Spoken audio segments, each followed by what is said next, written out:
Hey there, Drawyah here, and welcome to Microsoft Flight Simulator. Today, taking flights in the British Airways A320, flying from Berlin Tegel to London Heathrow.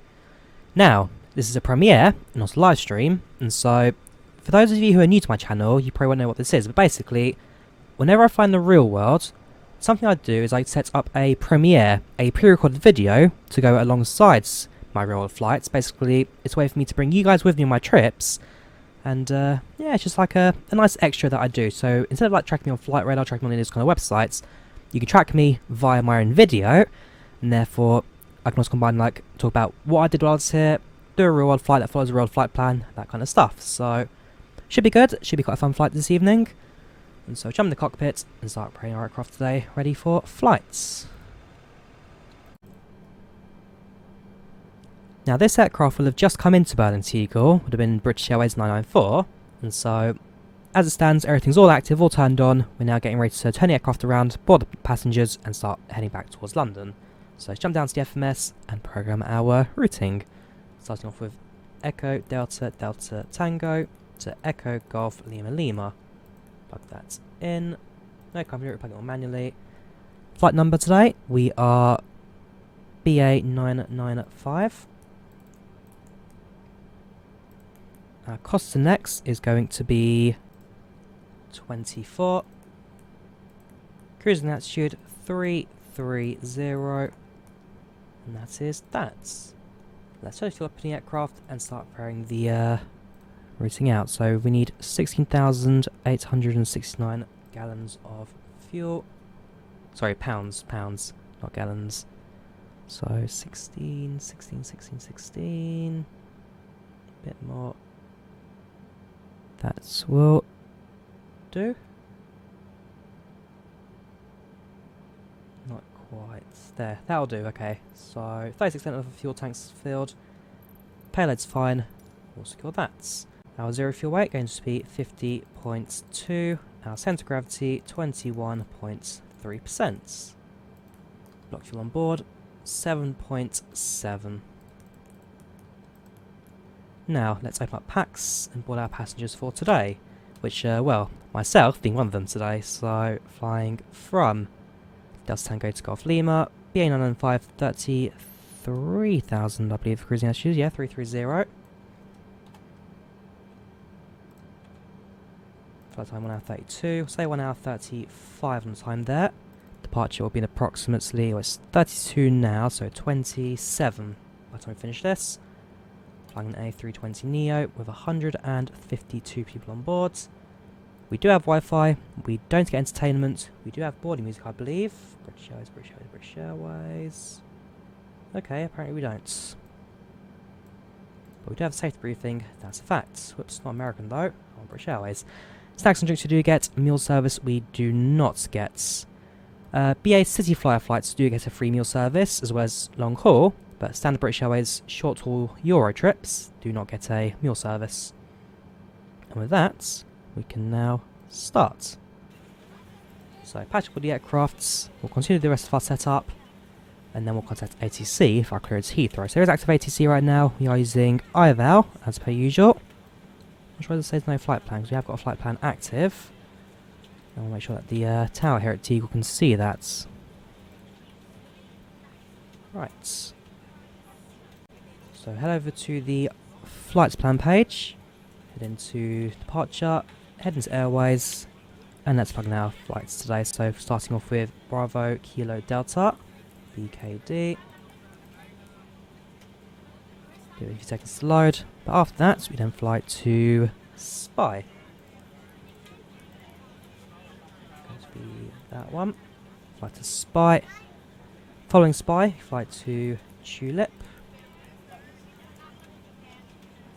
Give it a few seconds to load. I'm not quite sure the FMS has been so slow recently. Something like that in the real A320, that's for sure.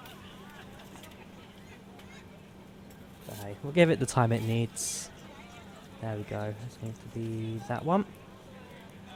From Tulip, we fly to Tatcha.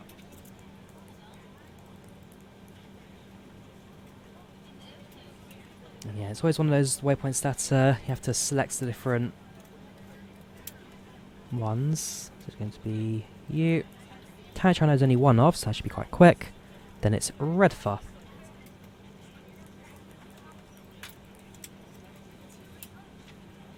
Once that's plugged in, we can insert U, scroll down to Redfur, and plug in our next waypoint, which is Charlie Lima November. So that's our entry points now into the UK. Following that, we can fly to Tovgu.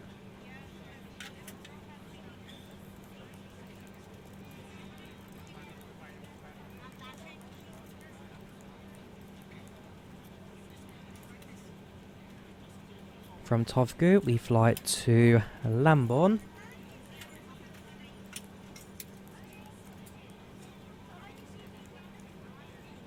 And then that should be that. So the final waypoints and flights.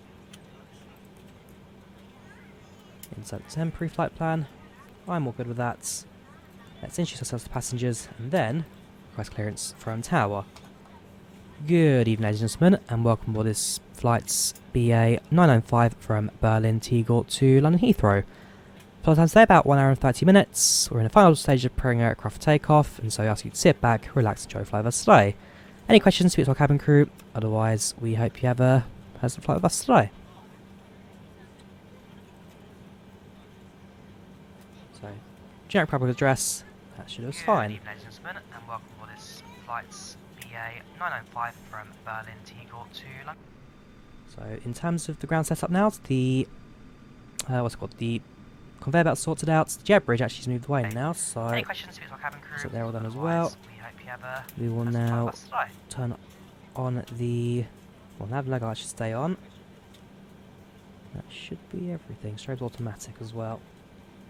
Alright, it's June ATC. Let's request the Ifr clearance now to Heathrow. So we need to contact ground on 121.75.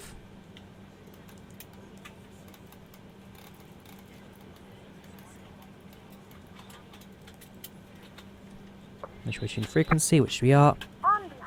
And let's request clearance. Good evening, Tegel Tower. Tegel Ground. This is Speedbird 995 requesting IFR clearance to London Heathrow.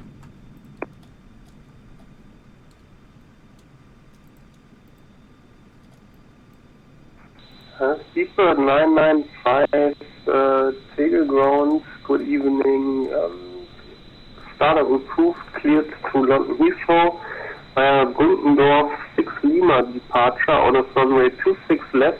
Initial climb 4,000 feet and squawk is 2772.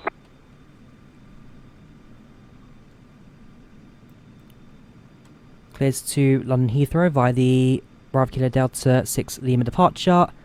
Runway 26 left in use. Initial climb 4,000, squawk 2772 for Speedbird 995. And likewise, push start has been approved. Speedbird 995, feedback correct. Delta India Kilo, kontaktieren Sie Tegelturm auf 124 Schönen Abend noch, ciao. There we go, got a 124 Delta India Kilo, thanks for your so one of the upgraded features of Ifr is that it has real-world traffic, or at least the user traffic has the actual model matching in place, so that's the metal system in there, and it does work really well. I mean, the 340-600, I can tell you, by default is not in the sim. It's all part of the extras that Ifr adds. So I've got our clearance sorted out. We know our departure now, which I can plug in as well. So it's runway 26 left in use. Via the Bravo Kilo Delta 6 in departure. Insert that.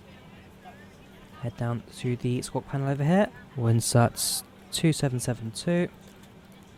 It's automatic, set you to Tara. Make sure that the wind shear prediction is active. And that should really be that now. Initial climb at 4,000.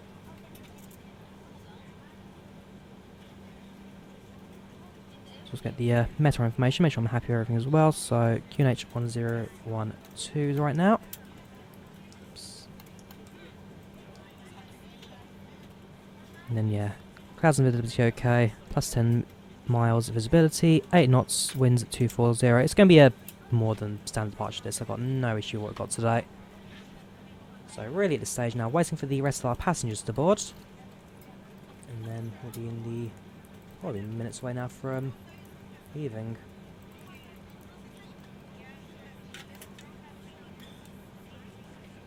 So departure stays relatively straight out as well, so making a exit to the west, currently facing to the east, 090.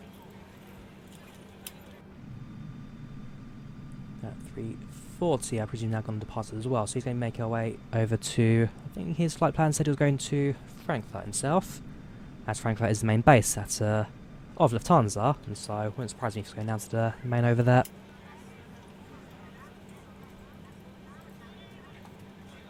How are the passengers doing so far? Actually, they're almost ready to go themselves, aren't they? Have a quick look. Most people are on the aircraft. Few left aboard, but what's that? 1, 2, 3, 4 more left aboard, so cabin will be ready to go in just a couple of seconds. Turn on the seatbelt sign since the fuel has been loaded as well. Seatbelt sign on.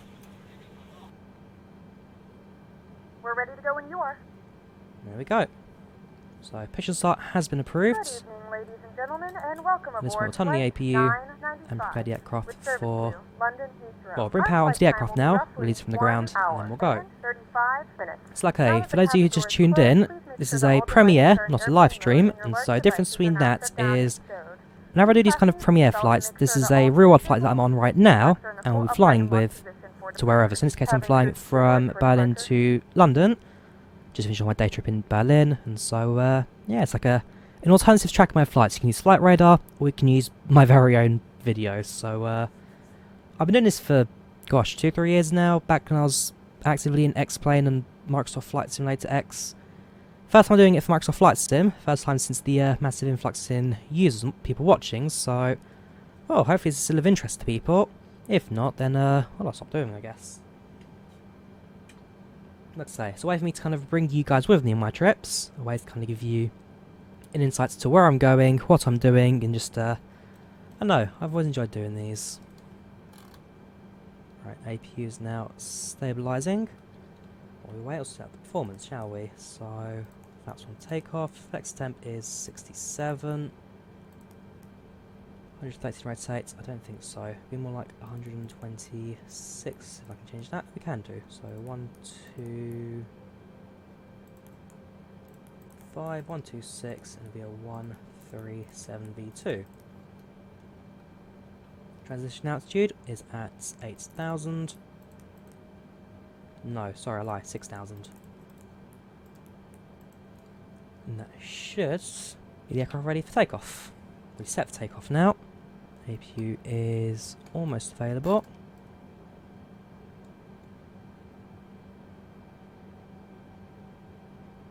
There we go. Bleed active. External power off. Quick check of the head panel, make sure that everything is set up correctly. Which I am happy to say it is. Did I use dome light? No, I didn't. So I'm not a massive fan of dome lights, even on the ground. I do like just having the flood lighting and back panel lighting. My personal preference of that. Let's turn on the beacon lights. Let's let ground crew know that we are ready for pushback and start. Let's say this has already been approved from the ground, so we've got to just press Shift P and leave the gates. Alright, let's do that. So we'll set the engine to ignition start mode. A couple of minutes early, which is always good.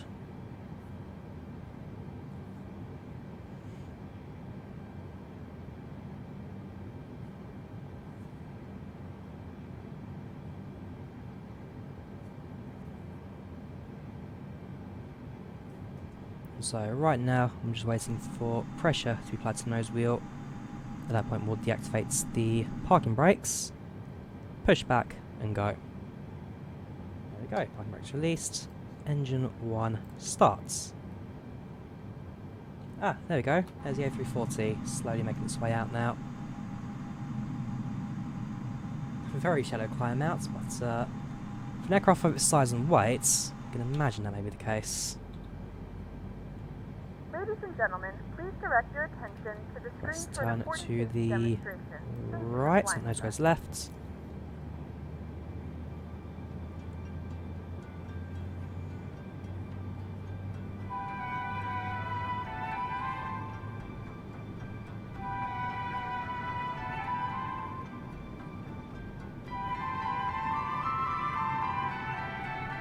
Yeah, so this is the older British Airways safety briefing. I've since replaced it, but I don't know. I always preferred the older one.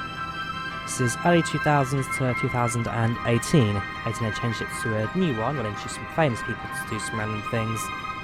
Not a fan of it, truth be told. We're now going to explain the emergency procedures on this British Airways aircraft. The captain and the crew are here for your safety.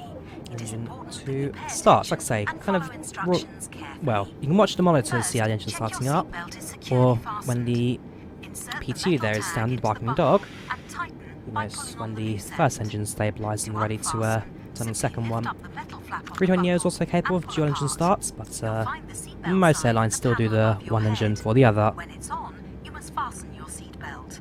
We'll provide extension seatbelts for infants. It's a shame as well that Tegel Airport is closing, so as of the 8th of November, Tegel Airport closes for the last time. They're going to knock it all down, and by looks of things they're going to turn it into a business park. But yeah, in short, Berlin-Brandenburg opens at the end of October. I think it's 25th it officially opens. And so Schoenfeld flights are transferred to Brandenburg, and then a week or two later, all of the Tegel flights will also transfer to Brandenburg. So the last flights from Tegel will be an Air France flight to Paris. And it also means that Air France will be the first and last airline to service the former West Berlin airport. Right, that's down one. Emergency lighting, including floor level lighting, will help you France find your cargo way to the there. exit. Yes, yes it is. Clearly signed. Right, let's request taxi instructions and... well, what's it really? Just taxi instructions at this stage. Speedbird 999... hang on. Speedbird 995 requesting taxi instructions.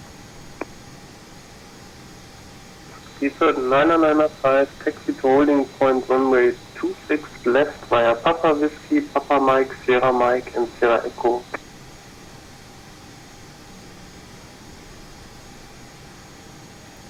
Taxi to holding points 27 right via Papa Whiskey, Papa Mike, Sierra Mike and Sierra Echo for Speedbird 9995. Jacket by pulling the red tag. Speedbird 9995, holding point is runway 26 left. 26 left for Speedbird 995.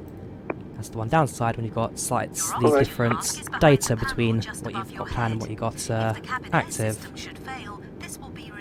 AirX cycles basically, the info that the sim has slight difference to what SimBrief has.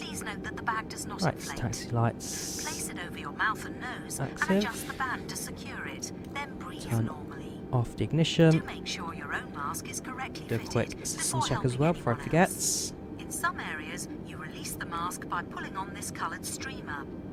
If you're in a Club World Elevators seat, active. you may need to reach through the dividing Ailerons screen to retrieve your mask. active. All electronic devices, including mobile phones, must be switched off, and all headsets active. must be removed whenever the Line engines brake are running on released. the ground. Increase during throttle. takeoff, approach, Let's get and going. landing. Please ensure your mobile phone and any devices that can send or receive calls or text messages remain off for the flight.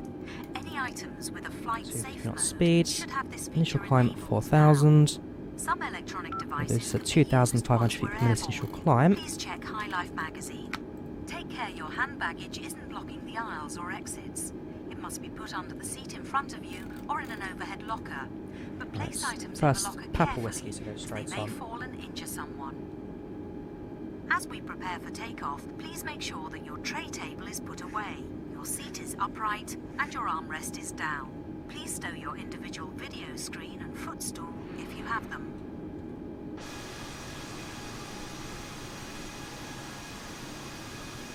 Please ask your crew.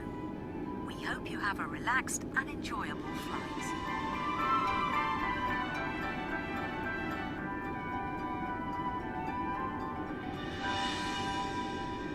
Like I say, I do love that good old VA briefing. Right, Papa Whiskey, make a right-hand turn for 26.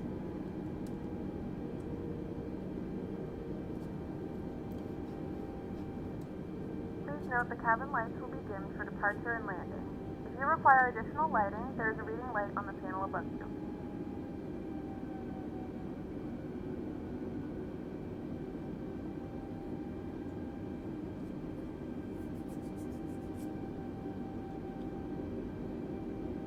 And so in the aircraft as well, I am sitting on the right hand side, and so this is a relatively accurate view to what I'll be seeing myself on the actual day. I don't know exactly which seats I've got yet, since I'll be picking it slightly later on after I've recorded these videos, but it'll be towards the rear of the aircraft where it's a little bit quieter right now, and definitely a window seat.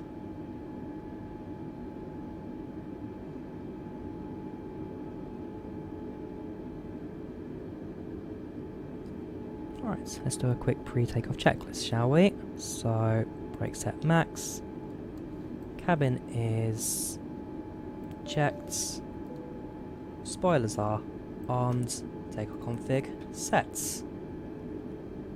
Pre-takeoff checklist complete.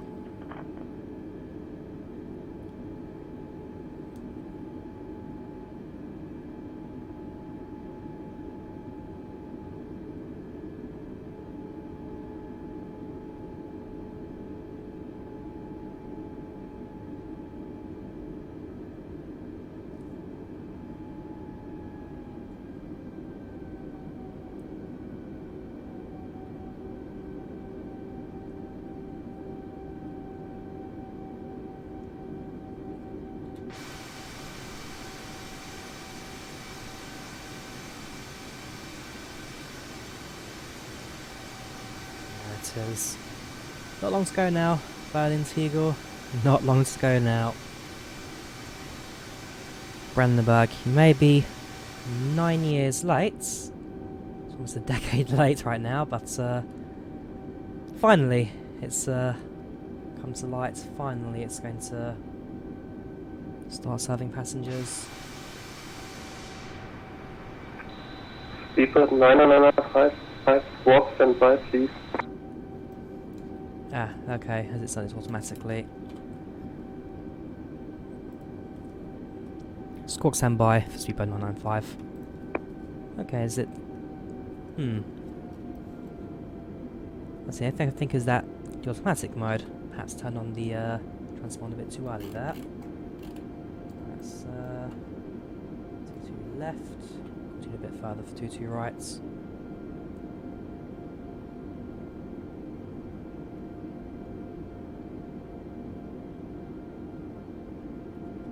Speedbird 9995, contact tower on 124.525, have a nice flight, bye.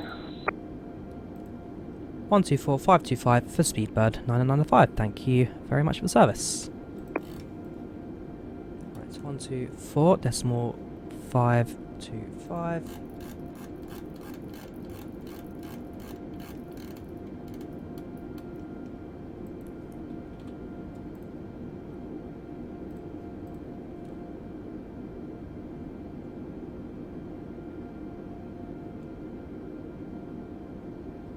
Now heading down at Sierra Echo.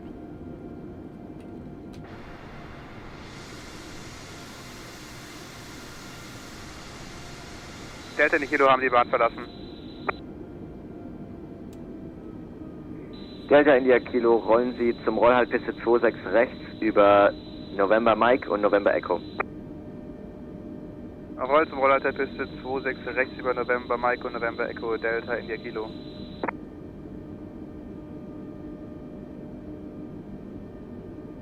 Cut the throttle back.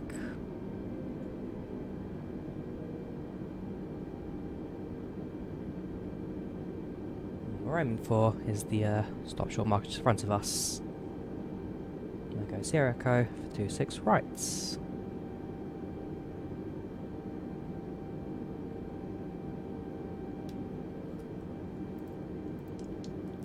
Good evening there, Tegel Tower. This is Speedbird 995, holding short to runway 26 right, ready to go. Speedbird 995, wind is 250 degrees at 6 knots, runway 26 right, clear for takeoff, have a nice flight, goodbye. Clear for takeoff, Speedbird 995. Cabin crew, please proceed for departure.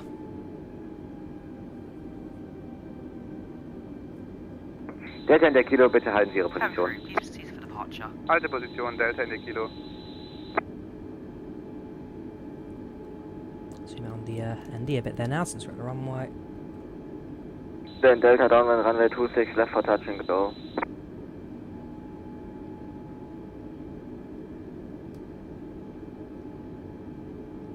Delta India Delta. After touch and go, join traffic circuit, runway 26 left, wind is 250 degrees, at 6 knots, runway 26 left, clear touch and go. Watch after touch and go, joining traffic circuit, runway 26 left, runway 26 left, clear touch and go, Delta near Delta. 80 knots.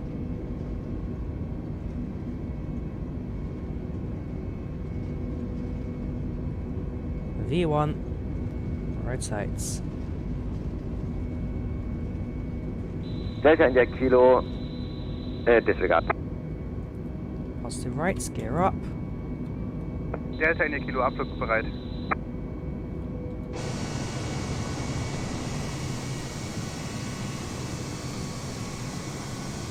I think that's our third night on departure out of doing our Microsoft Delta Flight India Simulator. Kilo, überqueren Sie Piste 26 rechts und halten Sie am Roll halt Piste 26 links.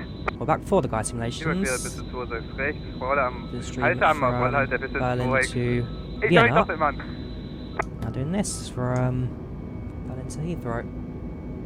Now to enter the clouds. Make sure the anti-icing is turned on. Tegel Top, Delta Echo, Echo Alpha Charlie, hallo. 122 decimal 8 for seatbed 995, thank you very much. Let's climb. 122 decimal 8. Delta Echo, Echo Alpha Charlie, hallo.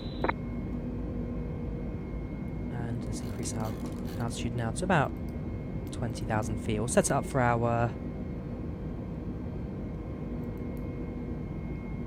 full climb in a bit. Just make sure everything's set up correctly. So 3,000 feet from the climb, up to 33,000 cruise.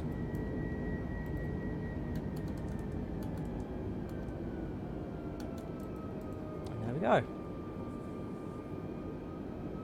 We'll continue our climb at 6,000. We'll switch over to standard altimeter. 10,000, switch off the landing lights. And then from there, let's go from the sky. You can see the cloud right now, relatively thick, well covered. And so it's just leaving the aircraft with these massive, massive, cones coming out of the lights there. It does look really good. Microsoft Flight Simulator is a fantastic looking simulator. Okay, perhaps a little bit dark at night, since I know one thing that a lot of people have said on my streams before is that nighttime looks way too dark, but I don't know, I like it. I really do like it.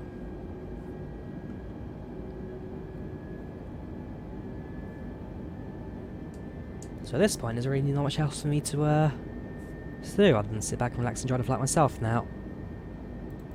And so as you continue our flights, talk a little bit about what I've done in Berlin. Or at least what I think I've done in Berlin, because don't forget I am still recording this before I actually have done the trip to Germany. But I've got a good idea of what I've done, because it was only a day trip, so very limited time there. And therefore, what I did and how I did it, very particular. Ladies and gentlemen, we have now passed 10,000 feet, so you may turn on larger portable electronic devices. This is also a reminder to please keep your seatbelt fastened throughout the duration of the flight and do not form a line near the lavatory. Reset the This aircraft is spoilers. equipped with onboard Race it Wi-Fi. off. If you wish to connect to the Wi-Fi, 10,000 you will feet, be required landing to pay a lights small fee. off and We retracted. will offer complimentary in-flight TV thanks to our And partners. that's about it. Anti-icing's Connect to the active, Wi-Fi seatbelt to lights find are out more active. information. Although seatbelt signs I'll probably be turning off in just a couple of minutes anyway, since the aircraft is now stable and climbing. You can see the orange glow on the horizon. That's going to be the sunset over... What's the time? It's now 18:59 Zulu in Zim, so it'll be 19:59. What time was the flight? It was 2100, wasn't it? Yes. Yes. So departs at 9 PM. In UK will be 8 PM. So yeah, that'll be the twilight, the what's the left of the sunset over the UK. But for the most part, this will be a flight entirely at night. Don't expect to see too much of the outside apart from the globe that is down below. Well, what you can see from the clouds, basically. Our approach then takes over the heart of Central London itself. It'll be a Bovingdon approach, flying over Lambourne then fly via Bova 1 Echo onto runway 27 right. So, same runway departed from, if all goes to plan.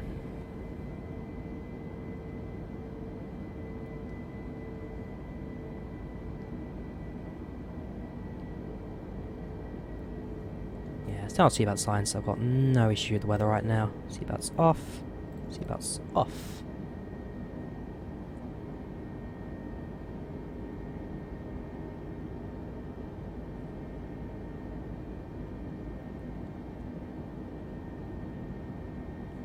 Flight crew has turned off the fasten seatbelt sign. You can now get up and move about the cabin. However, we ask that you keep your seatbelt fastened when seated in case of unexpected turbulence. Cool, so that's now my job pretty much complete. Let's go through my journey. So, this morning, as you know, I flew into Berlin from London. And this is always going to be a day trip because, well, there's two reasons why I chose this weekend and I chose Berlin. Because, as you know, Berlin Tegel is closing at the start of next month. So Schönefeld closes, I think it's, well, Brandenburg opens the 25th, I believe, of October. So Schönefeld closes on the 26th, so all flights transfer to that. And then Tegel, I do know, closes on the 8th, so all flights transfer to Berlin Brandenburg, which is the new main airport here in Berlin. And ultimately, it's a case of the fact that I've already been to Schönefeld, went there back in 2014 when I went to Berlin. Actually a school trip as well, the only international school trip I ever did, apart from day trip to France. So, did that. Then, Tegel, airport I've yet to go to, and now it's closing, I thought, might as well book a ticket, head out there quick. And I thought, I'd choose British Airways because I know someone who works for the BA. Great guy, fantastic guy. Great friend. And I was like, okay, you know what, I could fly any airline to Berlin. It won't be a cheap trip because I'm booking this about 3 days beforehand, but might as well book a BA. It's not an I fly with too often. And I very rarely fly from Heathrow as well, so might as well shake things up a bit as well. Because the other alternative was EasyJet, which I go via Gatwick to Berlin, and that one does stop at Tegel, or I fly with Ryanair, which doesn't fly to Tegel, it flies to Schönefeld, so BA was the easy choice. I get to Heathrow, it takes me about an hour and a half to get there, not too bad, and yeah, just fly out in the morning, come back in the evening. Once I landed in Berlin, the first thing I had on my bucket list was to go to the U-Bahn Museum, which is the second reason why I chose to go today, and that is because the U-Bahn Museum only opens on every second Saturday of every month. So it opens once a month, second Saturday, and it was a case of, well, I could go next week, but then I lose out on that. And, well, I didn't even have to mess around with the Volunteer Railway a little bit, sort out my scheduling and all that. It was just a case of, I might as well go to Berlin, I might as well visit the Art Museum, which is on my list of things to do. And yeah, it all worked out in the end, at least I'm hoping it worked out, because again, this is recorded beforehand. Adjust my climb rate slightly, and adjust my speed if possible as well. Mach points. Start at Mach point 7. We'll speed up how when we get to cruise, so let the aircraft speed up a little bit. Alright, after the U-Bahn Museum, I then headed out to the, at least I'm planning to head out to the Spandau district. So, out there, I mean, I like my history. We all know what Spandau was, the prison after the arrests of all the former Nazi leaders. And so, for those who weren't given the death penalty, they were sent to prison in Spandau. And so, the prison no longer exists, but it's got a lot of history around the Second World War. Also, the Berlin Wall also went right through it as well, so a lot of history over there, someone that I've always wanted to visit, and so tick it off the list as well. And also, OMSI 2, if you guys know, is like the big location in that, so yeah, Spandau, paid it a visit, looks good, happily enjoyed that. After Spandau, I then headed over to the Berlin Central Station, which is the really big plaza in front of it. It's got the Reichstag just down the road as well. And also I spent the majority of my first trip as well, back with the school, so the hotel's right next to it, Meininger and all that. So, chance to kind of go back, see some memories, enjoy myself. And then finally, headed down to Tempelhofer, so the original German airport. Closed down in 2008. Pretty much just now a wide open airport where you can go walk down the runway and walk out of facilities and all that. It looks fantastic. We were on a bus that went past it last time. I looked out the window, it's like, huh, what's that? Why is there an airport there? Why are people flying kites on the runway? Bit of research, and that was a former airport, so paid that a visit. And then whatever time I got left, I got to explore more of Berlin before heading back to Tegel and now flying back home. So yeah, I'm certain I had a lot of fun. I'm certain I've ticked off all the things on the list. It's not exactly a massive thing, like museum and Tempelhofer. I'll spend maybe an hour or two at each. That gives me another 3 hours to visit Spandau and Central Station's Reichstag local area. So yeah, a quick overview of my day, I guess. I'm sure if you got me on social media... Ooh, thunderstorms. I'm sure if you got me on social media, I would have tagged a few things on Instagram and Facebook and whatnot, so... Chance to follow me on Instagram and Facebook, I guess. Check out stories, see what I've been doing over there. And, yeah, it's just been a really good trip. Because I've not flown since March. My last flight was from Inverness to London Gatwick. And I've had to cancel so many trips since then, so I've cancelled... let's go through it all, shall we? I cancelled Dusseldorf, cancelled Mallorca, cancelled New York, cancelled Malaga, and as it stands, I'm also possibly set to cancel Poland, which I hope to do in the start of November. So Poland, I've got grandparents live there. I haven't seen them nearly 2 years now, so a bit of a shame that if we need to cancel that one, it has to go, but, well, that 2-week quarantine, I can't really afford to do 2-week quarantine at this stage. Berlin, Germany, does not yet have a quarantine. As it stands, the UK, Germany has an open air corridor, and so I thought I might as well use it as well, because who knows what's going to happen next year around COVID-19, around the whole Brexit situation as well. We can get an agreement through, but we won't go into too much detail about that, because I try and keep politics away from my channel. But as you can imagine, that there's a few things that is going through my mind right now. A lot that I need to kind of even get my own head around and kind of figure out what's going on at the moment. But so far so good. I enjoyed myself. Great trip out.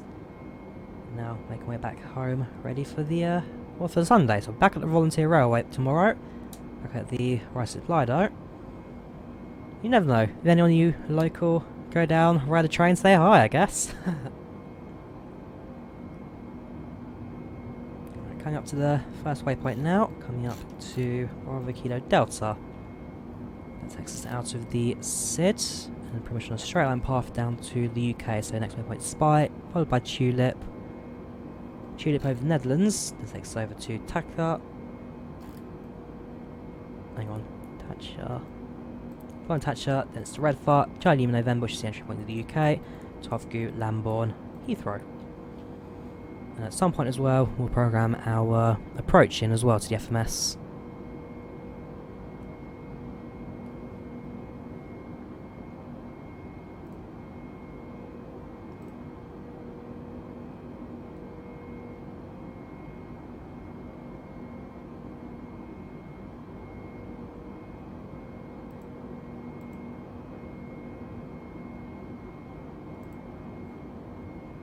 There we go. So, ooh, hang on. No, I did not want to do that. I just need to close Fly Live Studio for some reason. Maybe reset that. So it was EDDT to EGLL 4995. There we go. That's better.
So now at cruising altitude, now at 33,000.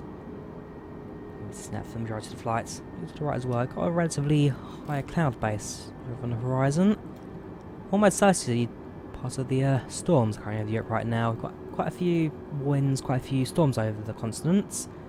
The UK's been bombarded quite heavily, got flooding all over the country right now. And, well, that's starting to now leave the UK, make its way over the continent as a whole. So, certainly a lot going on right now. Got a bit of thunder as well, somewhere down below. Hope nothing too major. Hopefully it all comes down relatively soon, but it has been a hectic couple of days, that's for sure. At least right now in the UK, I've had a few more quieter, sunnier days.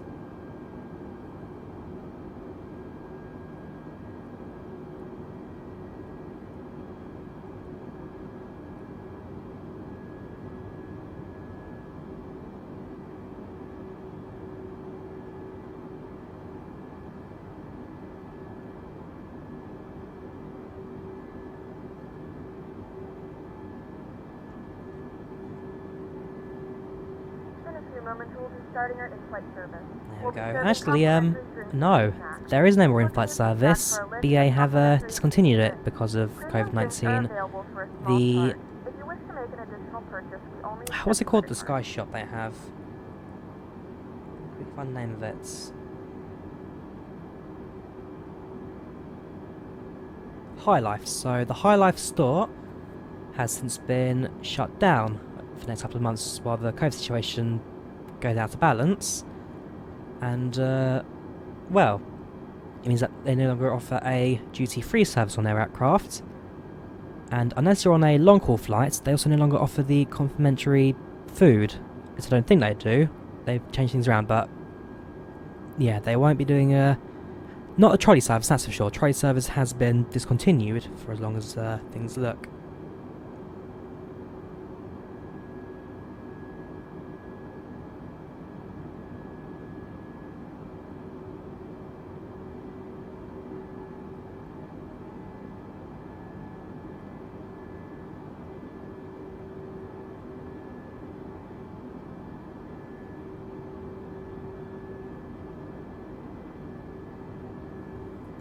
This thunderstorm as well. Probably not going to be much on the right. So that's on the left. Now the cloud cover below. If only the stars looks that bright. Even in the aircraft, I can tell you, not quite that bright. Since the cabin lights were completely off, and there's no light coming from anywhere whatsoever.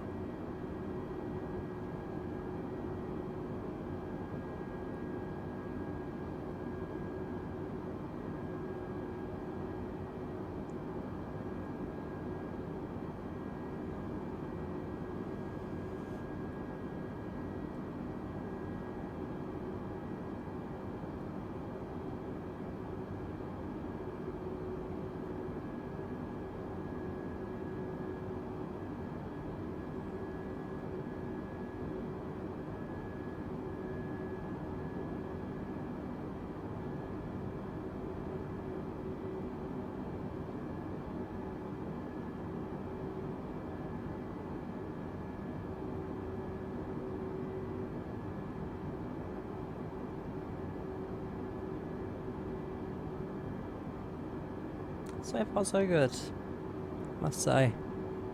Very smooth right now, no turbulence. All looking good. And Heathrow again, not too far away. ETA 2012 Zulu. So just under an hour to go, 58-ish minutes to go until we land.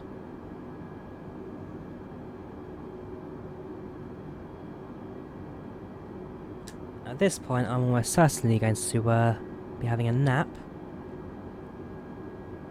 I don't know, I don't really watch movies on flights. Actually, if it's a long flight and I'm awake, I'll watch a movie, or I'll read. Whenever I travel internationally, I always keep my ebook reader on me. And, well, I use a Kobo of some sorts. And, well, Pocket. If you don't know what Pocket is, basically it's a tool that is attached to Firefox, which you save articles onto the cloud, and Pocket is also compatible with Kobo, and lets you then read those articles from your tablet. So I do, like when I'm at work I spot an article, because I shouldn't really be reading articles at work. I'll save it to Pockets, and then later on I'll give it a read when I get back on the train or whenever. So I like it. It's a very neat little tool. It works very well, and served my travelling needs for as long as I've had this tablet.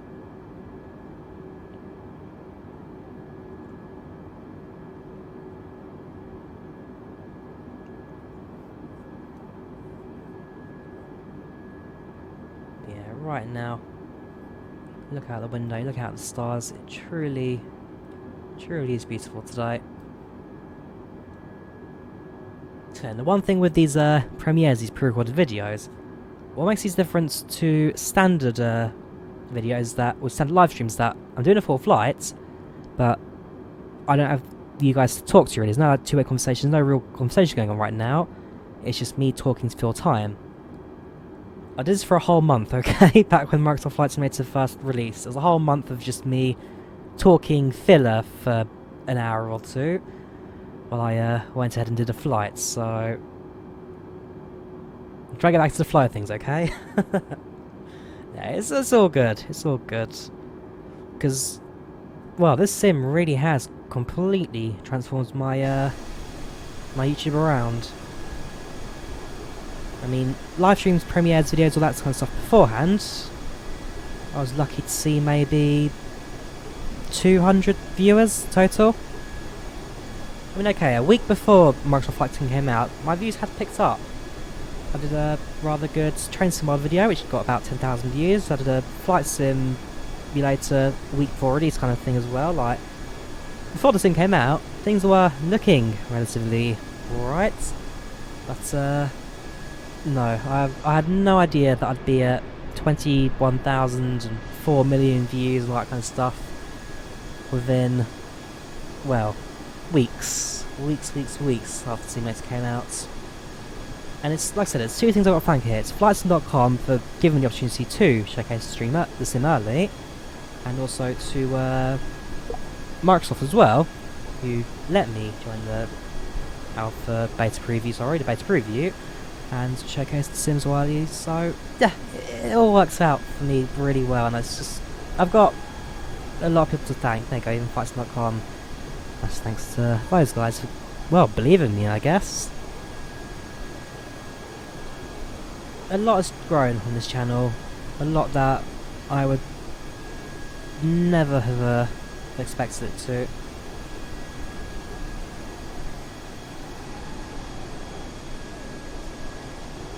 And I hope you guys are enjoying it as well. I mean, it's one thing me recording videos and enjoying it, but it's another then you guys actually enjoying it as well and actually liking what you see. If you hated it, then, well, let me know. There you go, our pilot's so cool. They wear sunglasses at night in the dark with no view of the outside whatsoever. I can tell you, they've probably made it really hard for themselves to see. Oh, whoops. Go back. Look at our sunglasses. You see the, well, they are reflections of the panels, but because of the way the reflections take place, they're kind of just dots. It's, yeah, it's supposed to be reflections of the panels in front of them. Which at night really do look fantastic, just they kind of glow up, and the sim is beautiful. The simulator really is beautiful.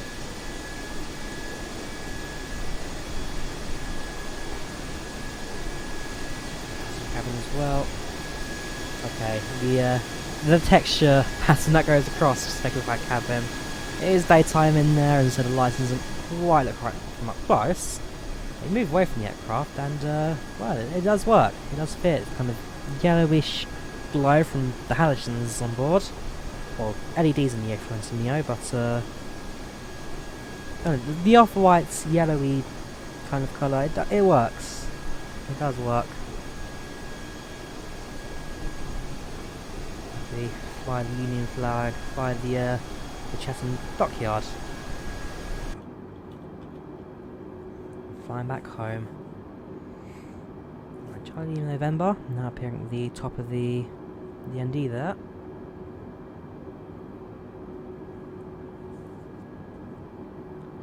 currently in the UK.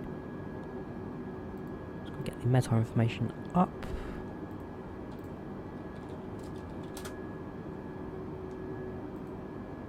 Currently it's light rain, 1015 pressure, 7 knots coming in from the south, so 180. Currently, yes, currently raining. Clouds are...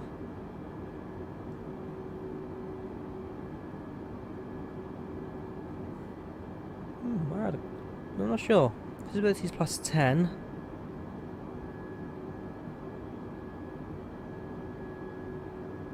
There you go, scattered clouds, so scattered clouds at 3,500, there you go. So below 3,500, pretty much clear for us to come in, that's alright.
So good.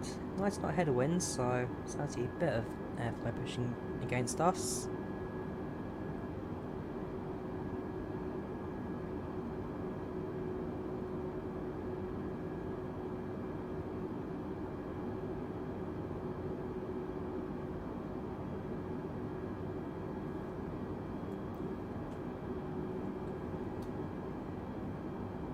Kind of see the orange glow below the clouds. That will indicate major cities, so I believe. In fact, you can kind of see through the clouds as well. Some of the cover has started to break up now. There's an aircraft to our right as well. Almost certainly going to be somebody on a IVE out. On the left though, a little bit quieter right now.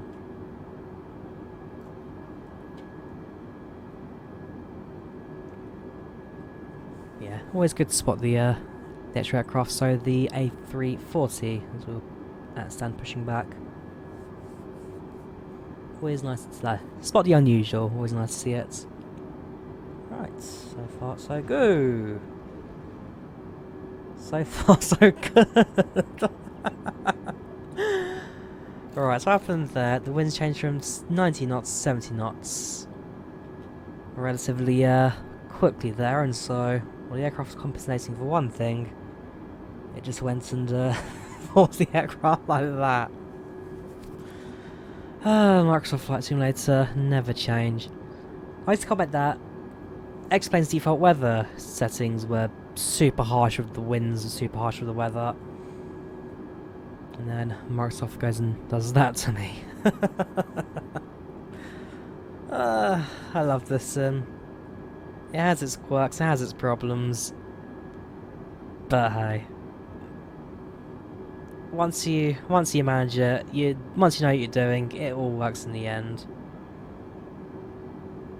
And it's like the "this is fine" meme. Everybody talks about how the sim is crashing on them, how the aircraft don't fly well, how they can't connect to an ILS and land, all that kind of stuff. And here I am, flying the A320, just like nothing's ever gone wrong. We're at cruise, we're all happy, passengers are happy. I'm fairly sure they're happy. Oops. Yeah, 97% satisfaction, 1 out of 10 expected arrival, currently at cruise.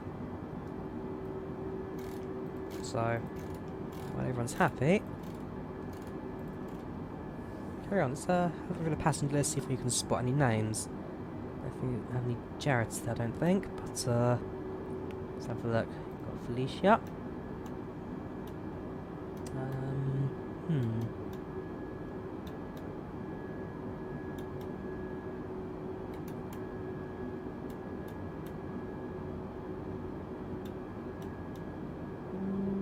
think so.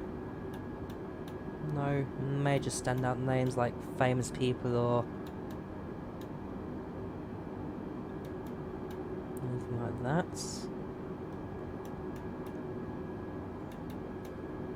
No Noah Phillips. Yeah, and that's everyone. Fair enough, no real donut passengers. Should the cabin, I think that's, yeah, okay, slight inaccuracy cabin. These 3 seats don't exist, and this row is only 2 seats with a toilet stuck in the place there. So, slightly different cabin to the real A320neo, but hey, for the most part today, you got your galley, you got your toilet, got your galley toilet, cabin crew seats. Not at the front apparently, but yeah, it's all there.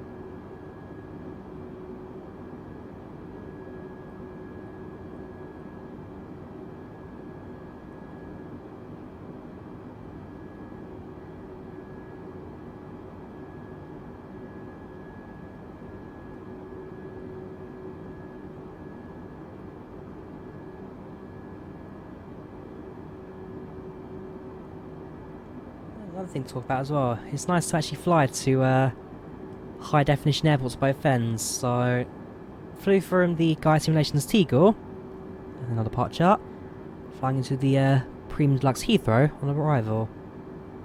We have got also the Orbex London landmarks, whether or not you can really call that a bonus.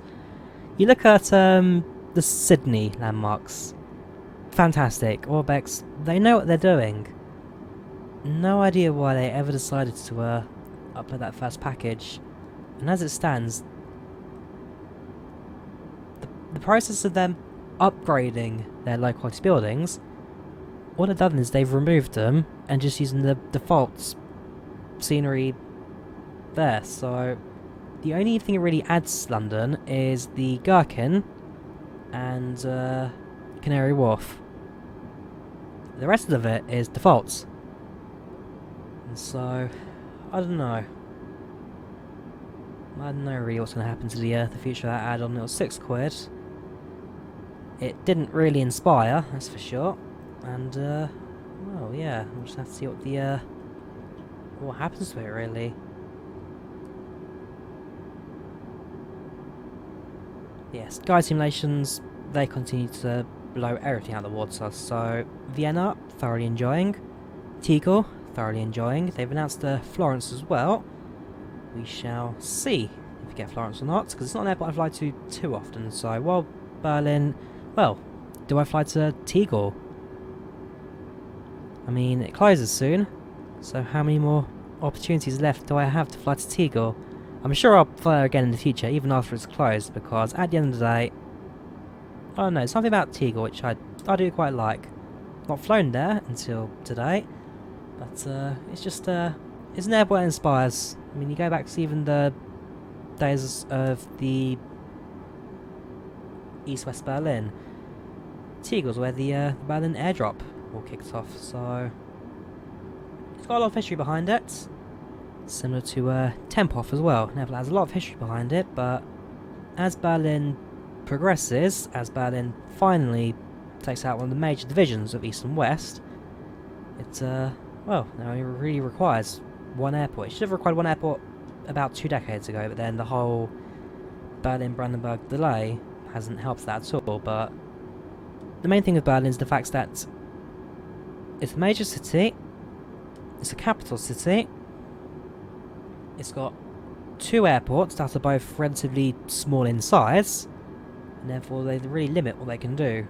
Lufthansa, the German national flag carrier, for example, they operate out of Frankfurt as their main airports. They have very few services to Berlin. When I say very few, they basically have no flights to Berlin apart from the odd flights to Frankfurt, and well, that's it really. So with Brandenburg, there's a good chance that Lufthansa will increase their appearance in Berlin.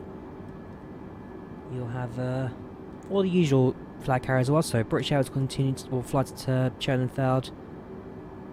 It'll get quite interesting because even both Ryanair and EasyJet will now start flying to Brandenburg. It'll be interesting to see where they go. Will they get their own little dedicated low-cost terminal? I mean, will they do that to former Schönefeld? Because if you look at the airport's layouts, let me try and get them on maps.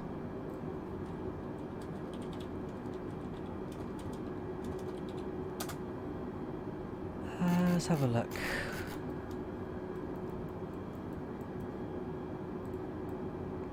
There's Berlin. Schönefeld should be to the south. There we go. So, that runway, it was a runway. You can see it used to be a runway. Yeah, no longer. Certainly no longer a runway. So,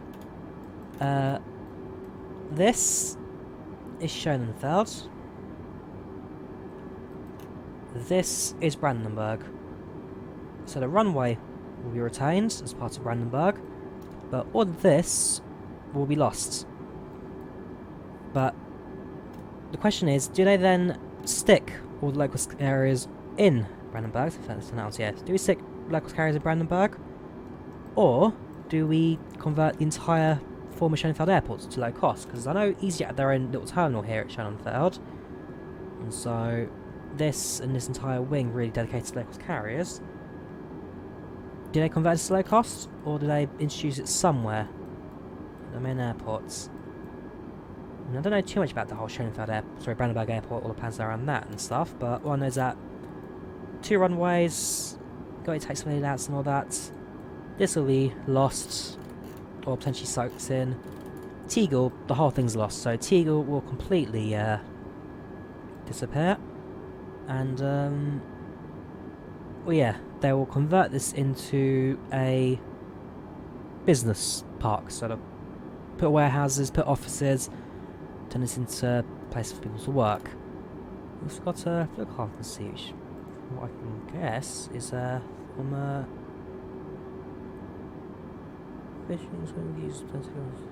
okay. I was gonna say, could this be where like former seaplanes used to operate from? Because I know Milan used to have seaplane ports.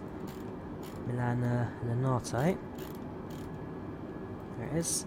So Milan and Linate, you've got your runway, you've got your terminal, and you have this long straight lake, which used to be a seaplane terminal. So planes would land in the water, taxi down to the side, and then park up in front of the airport where the terminal was. But now it's a water recreation park, but yeah, it's got history as a seaport. But I don't know, we'll see how the whole change goes across, because Schönefeld closed on the 25th.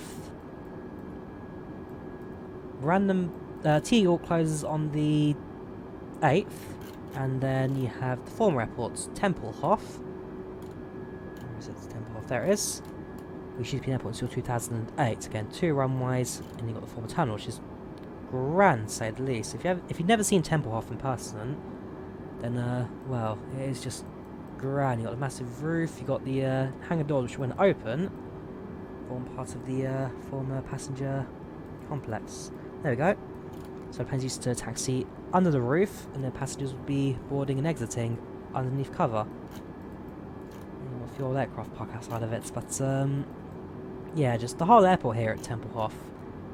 It looks so grand. And I've only ever seen it from the end of the runway on the bus. Is this it? Yeah, so we're on the bus. I'm looking out, it's like, oh look, a runway. It's an airport there. And there's just hundreds of people standing there with kites in the air. It's like, okay, what's going on there? So, bit of research, realised what it was. And yeah, it's now becoming, well, hopefully, in addition to my trip. Certainly not to talk about, so it's not to think about and enjoy, that's for sure.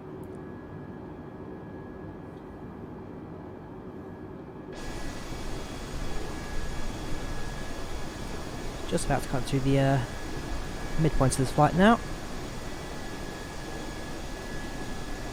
405 knots ground speed, 33,000 feet, sorry, flight level 330. ETA still 9:15 in the UK.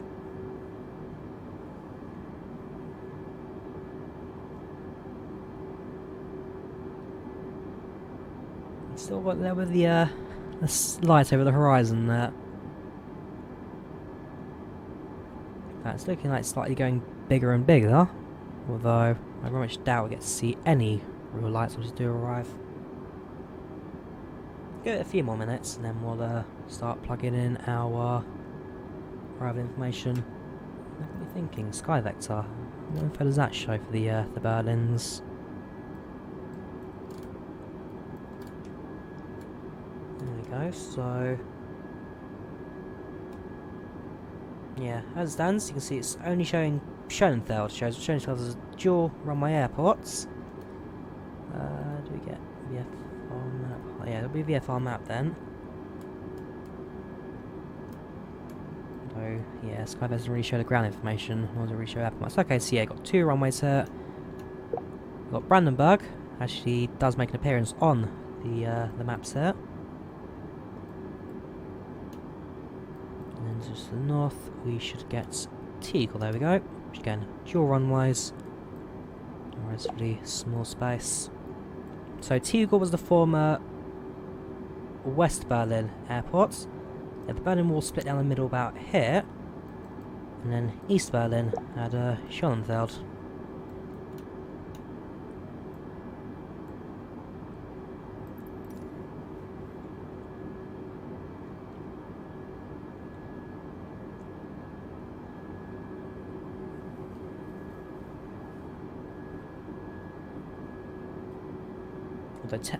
Tempelhof was always the original Berlin airport, so it kind of worked as London City Airport works today in London, where it's a central Berlin airport that operated a lot of business flights and commuter flights, but ultimately saw its demise in 2008 when the city voted to close it. They closed it citing noise pollution and air pollution regulations and the fact that towards the end of its life it had no real scheduled flights. You had pretty much one flight to Munich, you had one flight to London, then you had a flight to Warsaw as well, and that was about it really. So yeah, closed in 2008. 2 months later, an aircraft then landed at the airport. It's an emergency, so it was a Cessna something, it was doing a VFR flight across city. Engine failure, had to find somewhere to land, and chose to land at Tempelhof. So it landed at the closed airfield. Led to a bit of a whole thing there about, okay, if you close the airport and let people walk on it, then it makes it dangerous for landing aircraft. But they cleared it up, re-established control there, allowed it to take off, and then fly towards another airport a couple of days later. But yeah, it's got a long history, Tempelhof. Well worth reading up on if you've got interest. And so nowadays, it is open as a public park for people to walk on, and so, like I say, I'm probably just walk down the entire length of the runway and enjoy myself there for a little bit. And yeah, it's a park that's the former airport and still looks like the former airports. It's awesome. And it's also still used as a reserve runway for emergency landings, although very rare and highly non-recommended because of the fact that you don't have people walking on the runway surface, the taxi and all that kind of stuff. So yeah, not recommended, but if you're going to die in need of a runway, then or stats or nothing really. I like having crew doing the galley. Ah, no lights. I think you can turn on the lights. There's no real switch for the cabin, is there? Let's have a look. Yeah, I don't really see one, do I?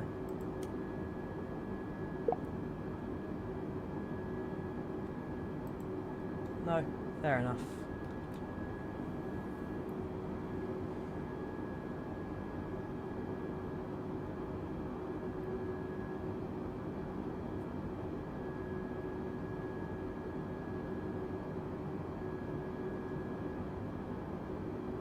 Right, so let's plug in our arrival information, shall we? So it will be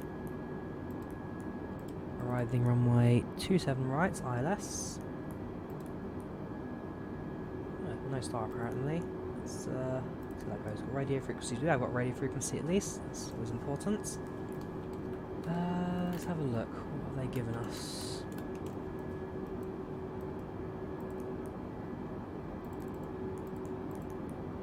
Alright, hang on. Switch to plan mode. That'd be helpful, isn't it? There we go.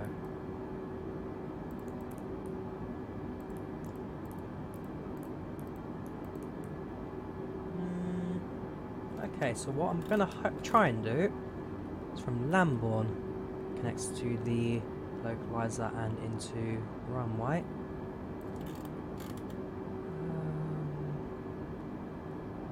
We'll see. I'm not sure if I'll do the Bova 1 Echo. Let's have a look. Its frequency's down, so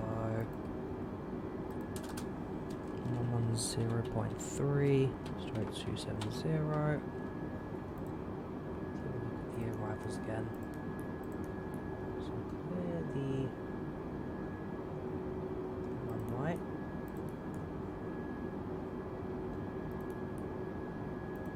There are just no stars for some reason. It's very odd. Okay. Minus 27 rights. No stars, no transition. Big.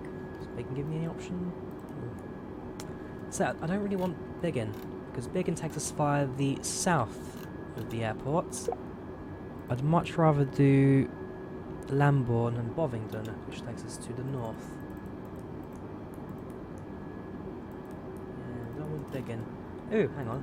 So can I try and remove Biggin from the equation then? Biggin. No. Arrival, ILS 27 right. Via Big. Can I try and switch you to a Charlie November?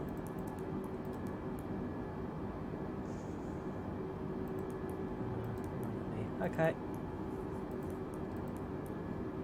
Guess not then. So like I say, we'll fly into Lambourne, and then from there we'll try and use the localizer mode to get an alignment in the runway rather than cut down south and just take the awkward path basically.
2/3 of the way there now. And very soon, over the English Channel. Next one is Tulip. So if we, let's put Sky back to use, shall we?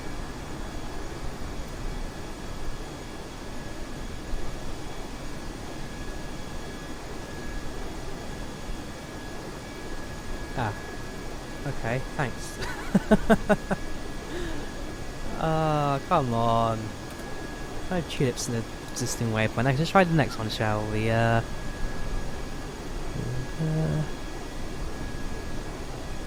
Try Thatcher. No? Seriously?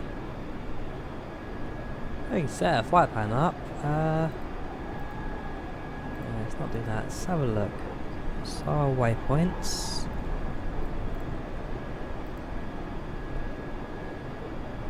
Departure from Echo South Tango to Echo South. Sorry. ECCL. Do you need an account for that? I don't actually have the Sky Vector accounts. But,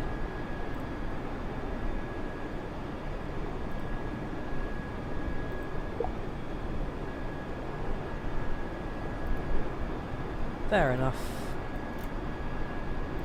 Let's go manually find his waypoints then. So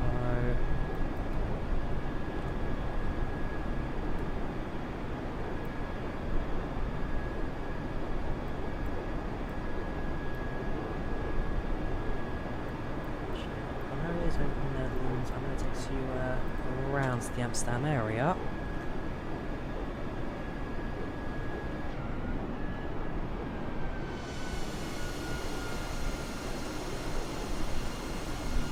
I'm not sure. To be honest with you, I'm not entirely sure.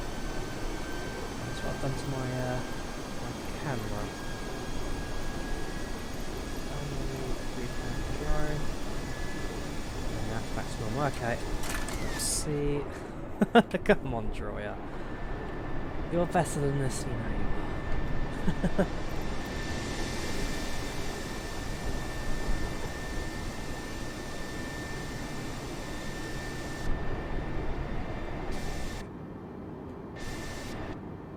So that is showcase cam. This is drawing cam. Cool. Back to normal. Right, let's carry on.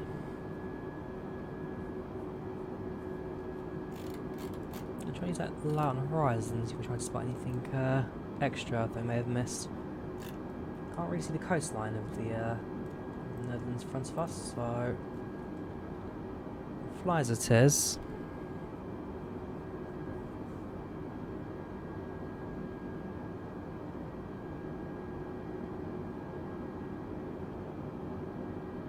There we go, Lamborn now appearing 180 miles ahead of us. So, that's 160, so we're closer than I thought it would be. We'll start our descent around, or before the Charlie Lima November point, when we start our top of descent. We'll take it as if it was a straight-in approach, so we'll do the standard 250, 2,000 feet per minute descent. And hopefully bring it in for a straightforward landing here at Heathrow. Heathrow, it's an airport I've flown to plenty of times before. While streaming, without streaming. Last time I flew it into Heathrow with stream on it, that was when I flew from Warsaw. Yes, so I flew from Warsaw to Heathrow. That was the last time I did it with the stream on. I've flown it much more recent than that without the stream. It's a relatively straightforward airport, Heathrow. Standard approach, nothing too crazy. You got really good views of the city down below. And so, yeah, plenty for us to enjoy, really.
Yeah, nice and standard. Down to 3,000 intercepts.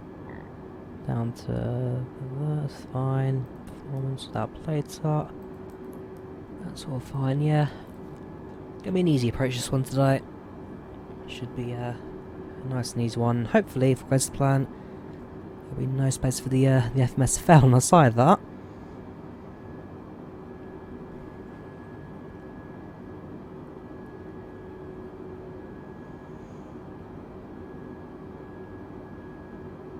I like these evening flights. They're a lot more relaxed. A lot less potential for anything to go wrong, really. Yeah, we're back to about Mach 0.80 rather than rushing to 8.2 today. Ending in about 25 minutes if you do direct as the crow flies. Which you do for the most part, but then it's to slow down during descent where we may see our ETA fall back a little bit. Based on the current residue time down there. 1954, 2017.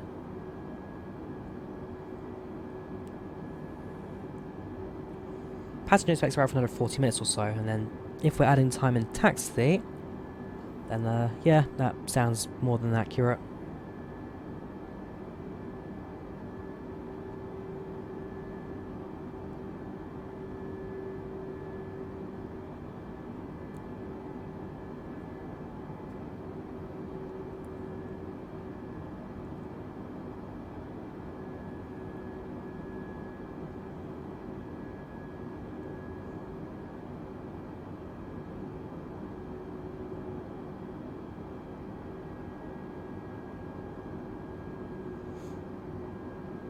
Ooh, a bit more thunder there.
Yeah, that thunder outside are really starting to kick off now, isn't it?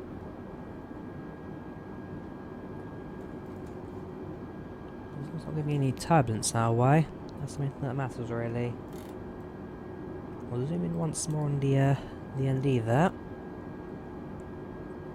And so slowly now, just waiting for the airport to appear on top of the screen. As soon as it does... In that case, no, we'll leave it out just one more. In which case, waiting for the airport to appear relatively in line with the 80 mark, just in front of that. 330, so 30,000 feet, 2,000 feet per minute, 250 knots, produce 8,080 miles. It works out quite nicely for 3,000 intercepts in the ILS. So, got our approach planned out. Perhaps will be different in the day when we fly, we'll find out, but as it stands for current winds, current weather, that's the more than likely approach we're going to be dealing with today.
Cool, so now getting to that region now.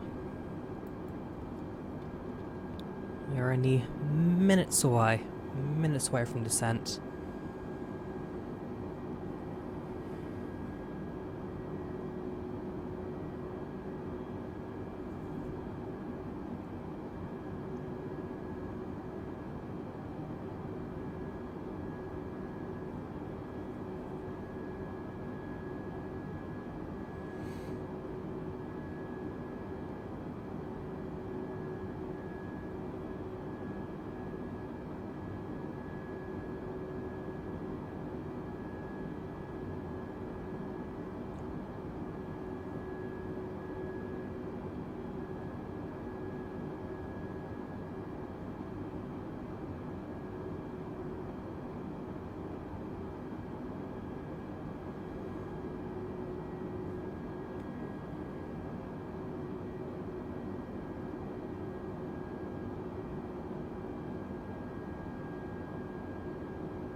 Right, down to 3,000. So we'll slow down first to Mach 0.70.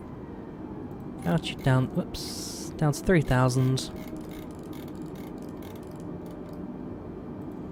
At rates of 2,000 feet per minute.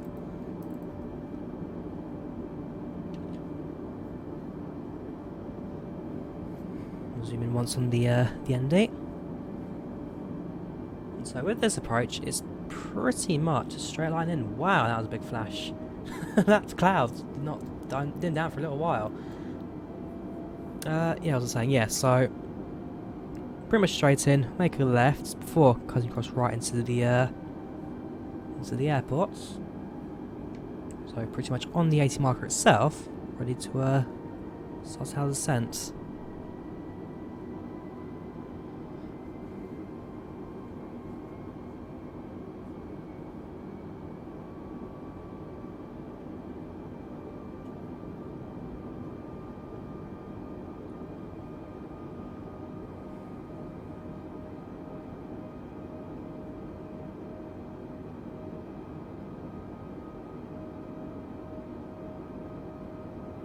Let's also program our approach information as well while we're here.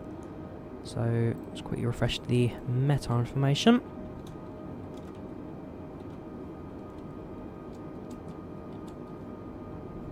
So still QNH, well, it's QNH 1014 now. Temperature is 12 degrees centigrade. Altitude and wind is 1807 knots. Slight crosswind dealing with today. Transition shall be at 8,000. Decision heights 745. Cool. So 1014 is the big one for us to remember.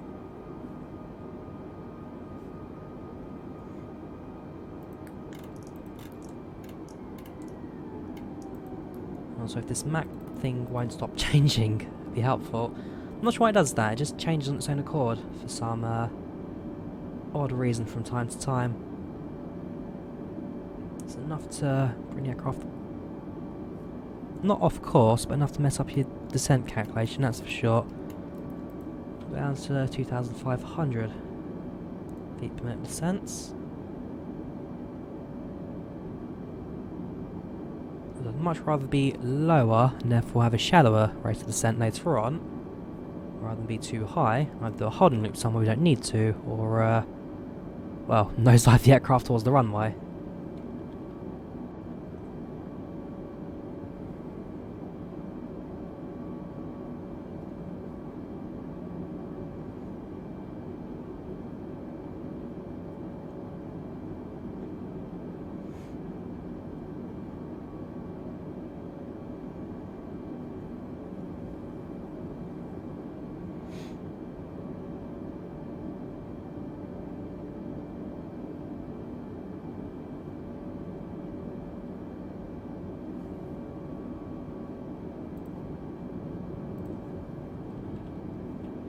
Look at either our web eye, see if there's any other traffic or towers on right now. I can spot one aircraft in front of us, and so presumably you are going to be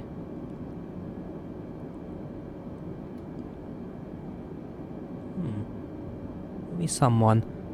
We're about to enter the UK ourselves. That's us. Heathrow. Got a couple of inbound aircraft. Let's have a look. So yeah, we're due at 22:01. I think these aircraft want 22 on tomorrow morning. So yeah, we've got plenty of time.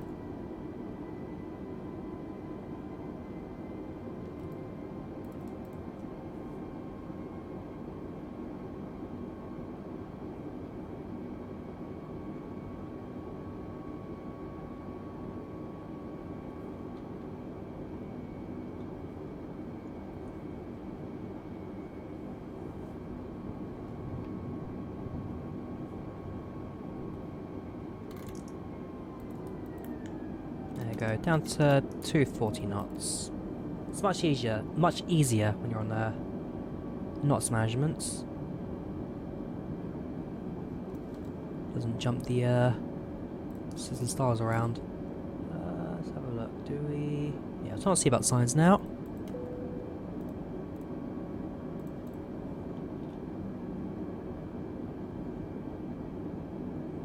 Keep the current race of descent. Don't think we're going to do too bad right now. 20 miles to. Yeah, 40 miles to Lambourne, 40 miles 2,500 per minute. Slowing down slowly but surely. You can also use spotters to help with that if need be.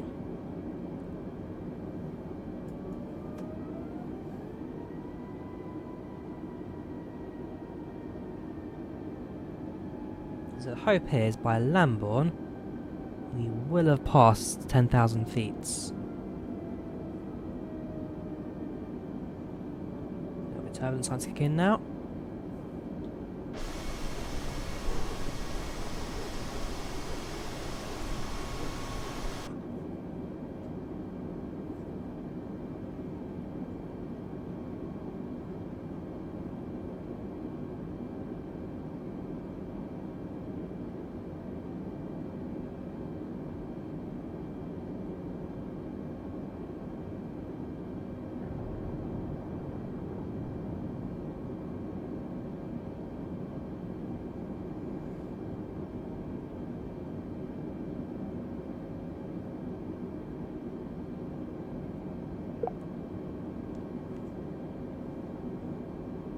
Foxtrot. That's is that Italy? Porto? No, that's going to be Spain then. Oh, quite interesting. We've got messages coming in from that far out.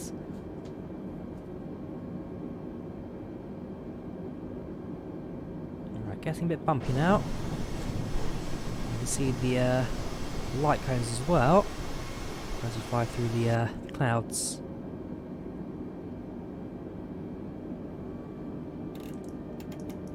Down further, just give us an extra boost of this descent.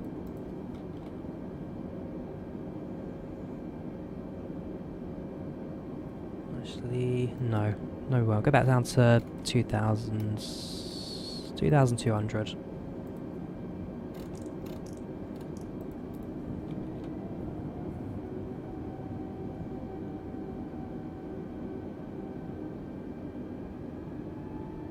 Pretty much, once you're on the Lambourne point, you need to be ready to intercept the runway before we get to begin. And so as long as we're low enough and slow enough to intercept, that's the main thing I'm waiting for now. Passing through 15,000.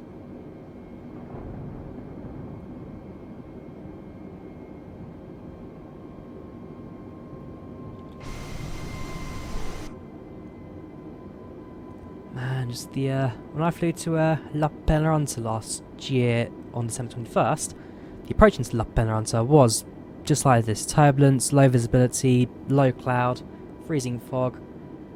And so looking out the window, it was pretty much just like this. You got the red light off the wing kind of glowing everywhere. You've got not so much in the way of thunder, but yeah, the beacon light flashing as well. It was just crazy, that approach.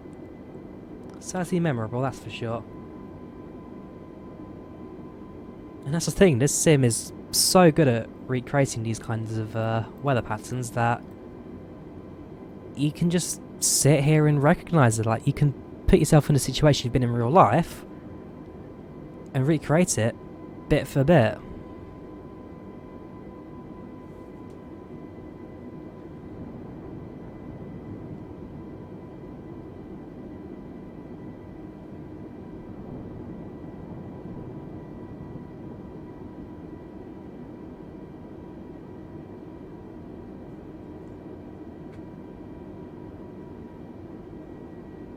Soon to pass through 10,000.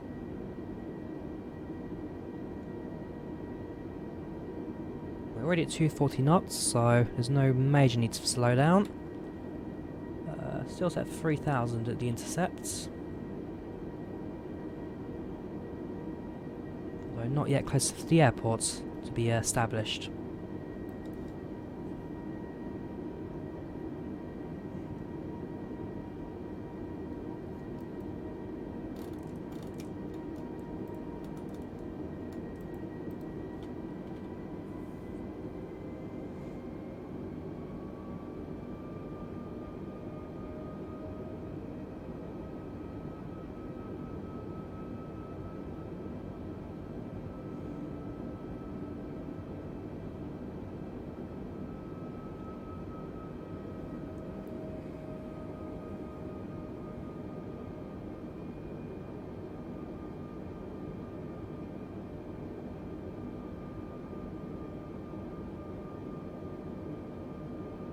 We have begun our final descent into London Heathrow.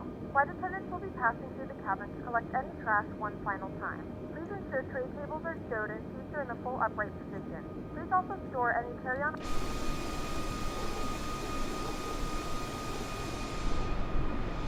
Let's around the main cloud layout.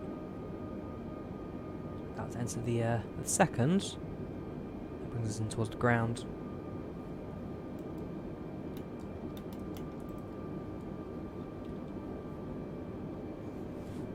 Interesting to see how much visibility we do get.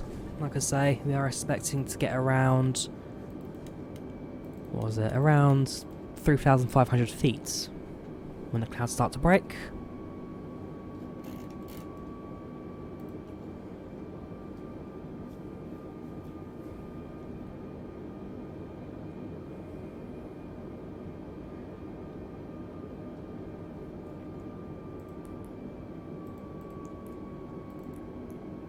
Activate that. So far so good. Got a few airplanes to our right hand side. They are both going to be well, both visible to me, both in check.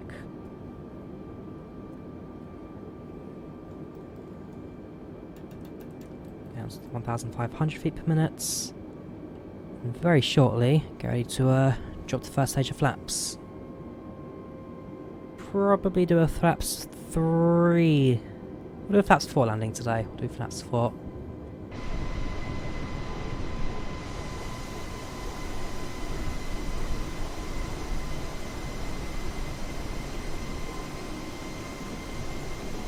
Is that flashing lights or is that just the clouds? I think that's just the clouds. When we enter it and leave it, it kind of makes the lights more intense, less intense. Yeah, definitely clouds there. I don't think the strobes in the Airbus aircraft flash like that. That could be wrong.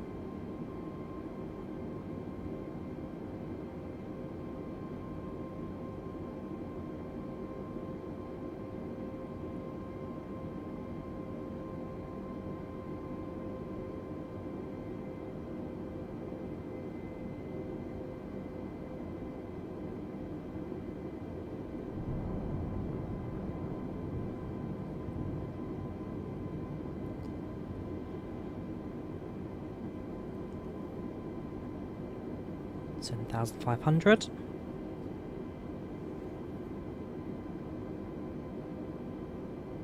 Still got about 20 miles to intercept.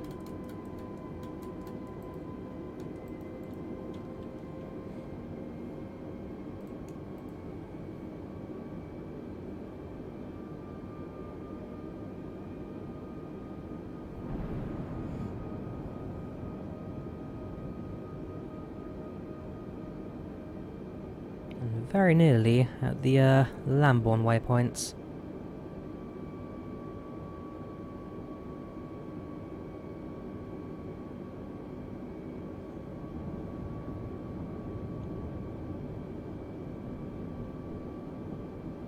There we go.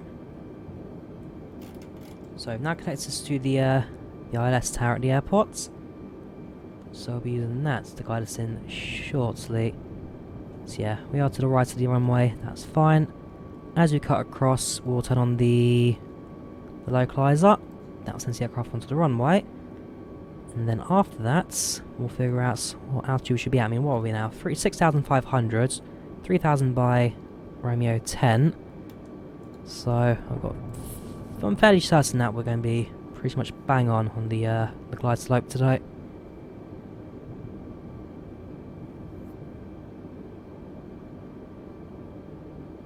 Right, left-hand turn.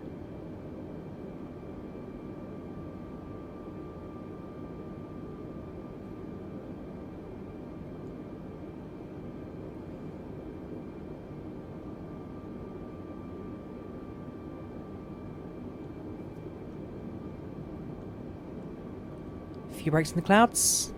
Now spots the outskirts of East London below. Might even spot London City shortly. So that's in the right area for that.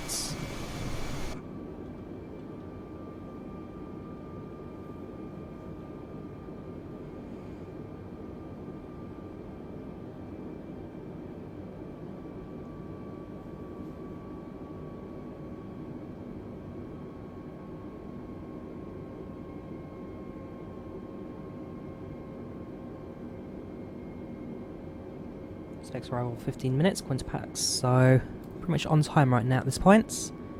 ETA down to 2025, that's still another 5 minutes away. Yeah, not too far to go now, not far at all.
This one I'm just timing the aircraft right.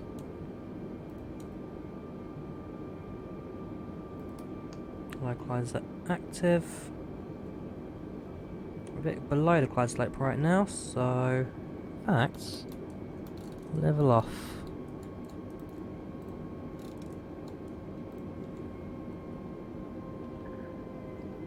Down to 210.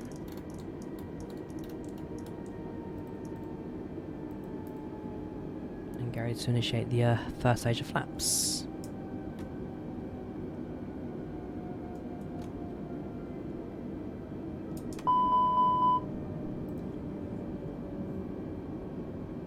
Perfect.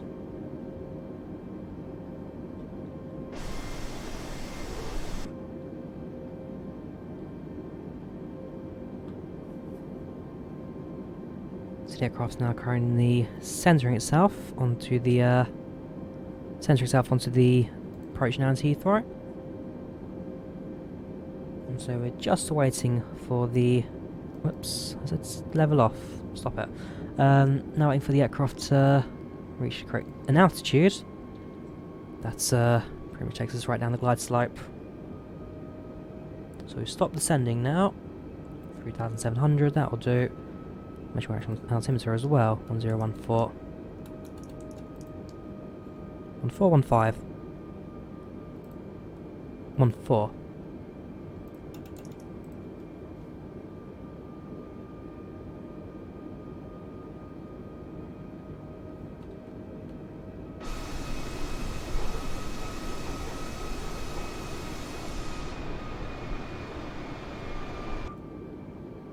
Come on, Tina, you can do it. Fine, Tina's today. Tango Nova Alpha. Good old Tina. Alright, spread down to 200 knots.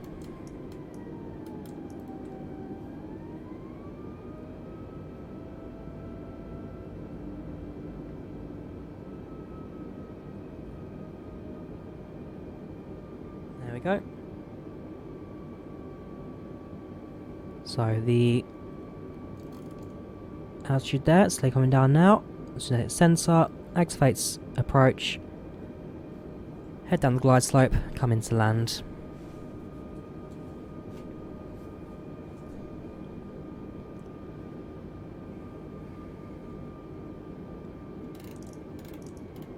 Down to 180. Flaps 2.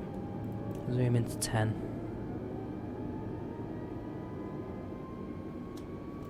We will arm the spoilers. Brakes to low.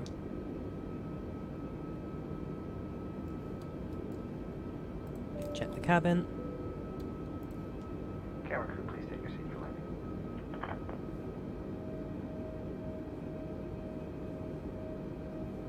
Activate approach.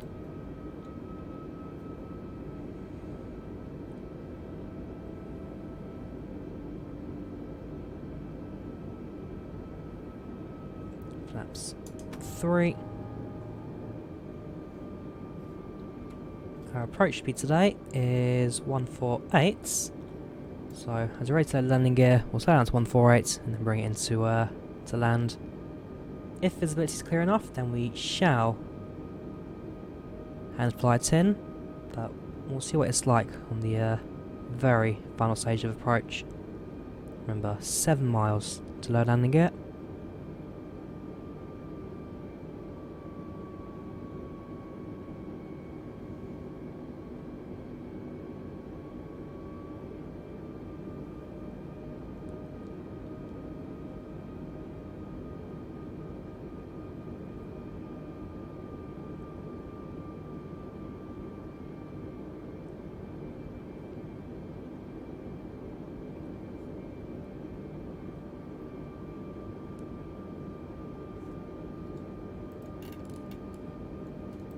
Just in case it decides to hold at 3,000, lower the altitude below. I know sometimes it has stuck at, well, if you set on the altitude there, Microsoft Flight Sim, so just got to be on the safe side, I guess.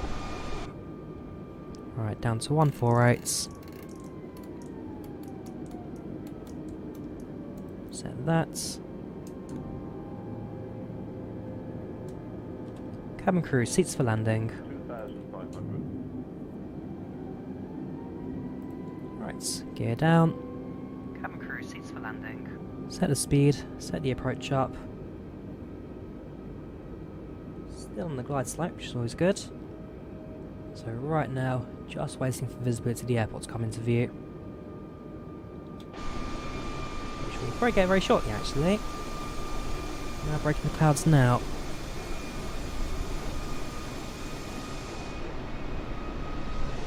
Let's see, anywhere I can recognise? Probably not. This approach takes us over to the south of Southport. Probably going to be no, not Hendon, it's going to be begins with H. I can't remember, save my life.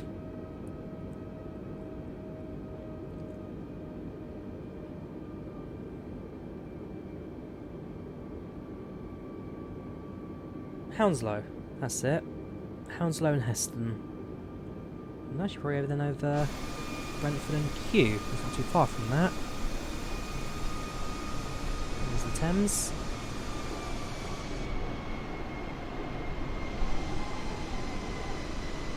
So that below us is probably going to be Kew Gardens.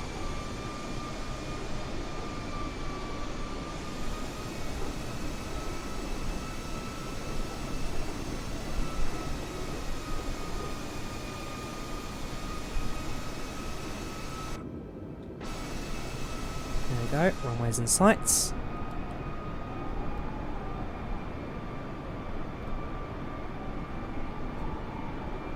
Slight crosswind, always fun. And so at 1,000 we'll turn off the autopilot and hand flight the rest of the way.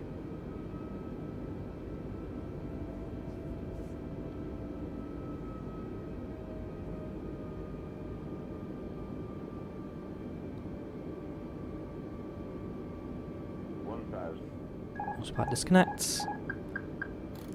Sets altitude for go around if required.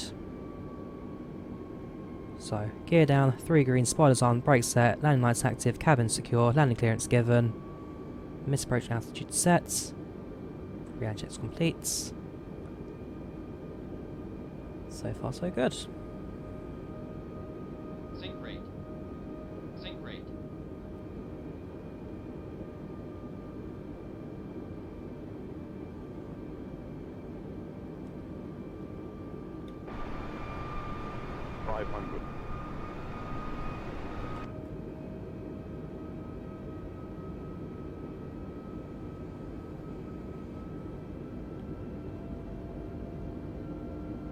There we go, 2 reds, 2 whites.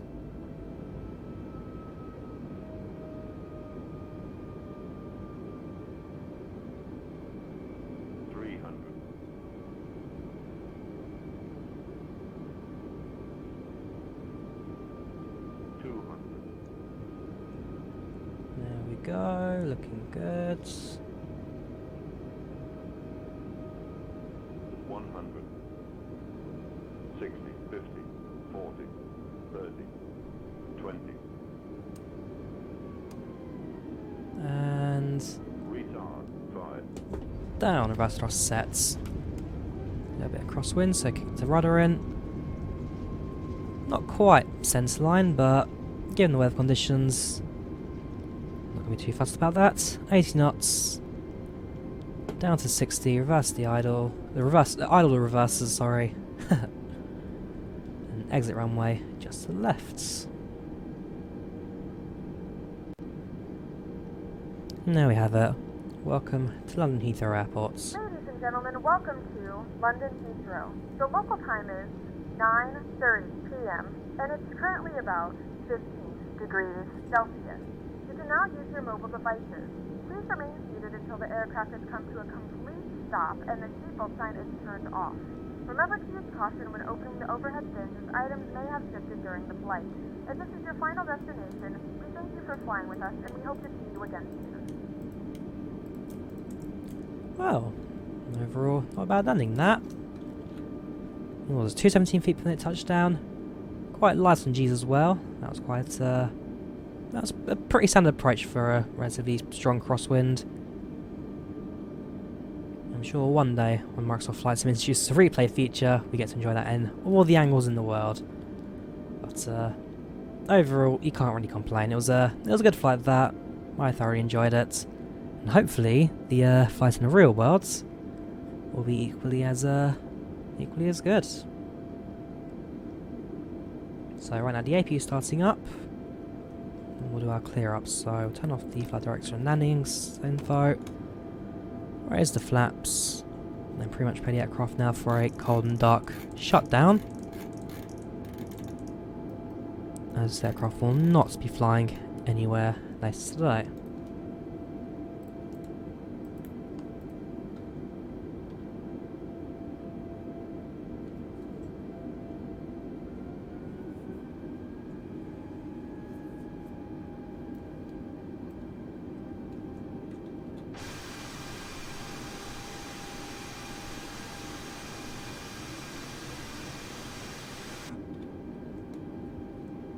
Like I say, it's been well actually I flew British Airways back in January. I flew from London Gatwick to Milan and Bergamo. Before then, it would have been July 2018. I flew from London Heathrow to Helsinki Vantaa. Before then, it would have been mid-2000s, so it has been a couple of years since I last really through BA regularly. You never know, I might fly the airline again at some point in the not too distant future. We'll see. I was supposed to fly BA back in May when I tried to go to New York. Again, it does pain me that we never got to fly 747 in the end, as on Thursday the 8th, the last two left Heathrow airports. I was fortunate enough to go spot that myself. Got a few photos as well, stuck on Instagram and Facebook and Twitter. So I got a few photos of the dual parallel departure. But ultimately, it's a sad day. 747 by far one of the most iconic aircraft in the skies, all came down to a rather lonely end. I mean, given that they were supposed to fly for another 4 years, BA wanted to keep them going, but ultimately the whole crashing air tourism, it's just not financially viable anymore. So, as I say, it's one of the things that you get so close yet so far. I had a ticket in my hand to fly the 747, but sadly never came into fruition. And while I do hope I do fly the 74 one day in the future, not sure which airline or which destination, it's we'll see. We'll see.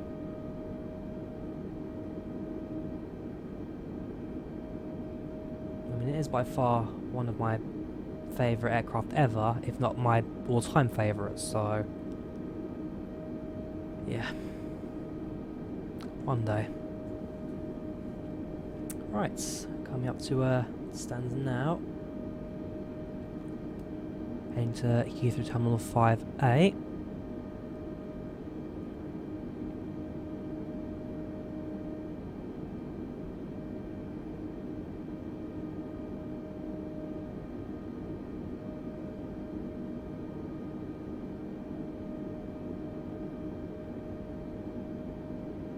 Fun fact, Heathrow Terminal 5, when they first built this back in 2002,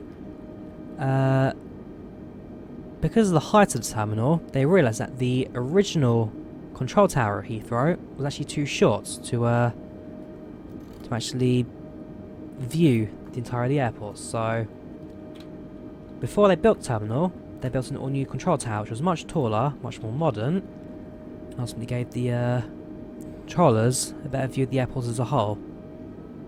And then only after, when they finished building the new control tower, then they even starts the construction for new terminal. So yeah, the actual control tower can have a bit of history, actually linked with the Terminal 5 as well. So you've got 5A, 5B, and just behind that you have 5C. And different stands built, well, different terminals really built for different sized aircraft. It's easier to kind of maintain and manage all of that. Underneath us, you've got the transit system that connects all the terminals together.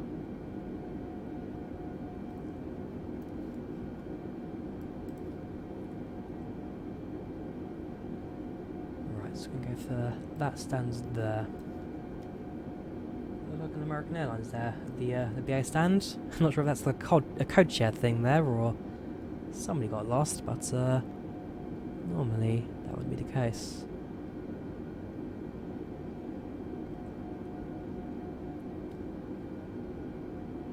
Where's that forklift truck going? Looks like you're going to go straight on these pause for us, so thank you very much.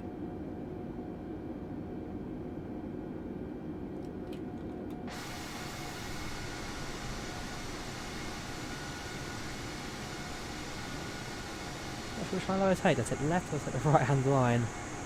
I'll take this one just because it seems a bit more... It seems closer to the jet bridge at least. Okay.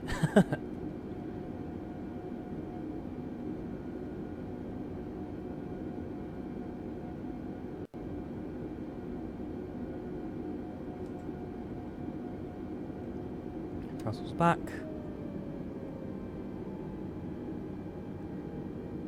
Hold the brakes.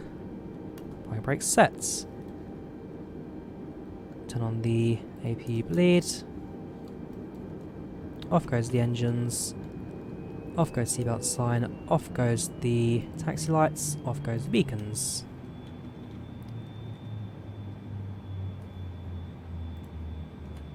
Ladies and gentlemen, welcome to London Heathrow Airport. Local time right now is 20 to 10. Local temperature outside 16 degrees centigrade. It's a little bit of drizzle, but hopefully it should be relatively dry, and we'll get you in terminal in just a couple of moments, ready for you to head on home. Thank you for flying British Airways today, and we hope you have a safe and pleasant onward journey. Cabin crew, disarm doors and cross-check.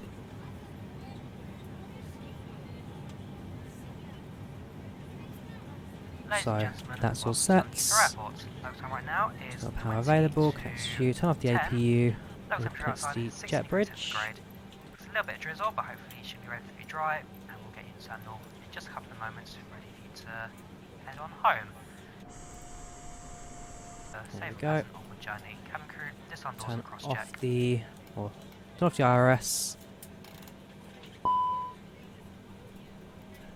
Turn off the crew supply. We will turn off the strobes. We'll leave the emergency lights on for a short bit while passengers deboarding. Down here, what do we turn off down here? That comes off. That comes standby.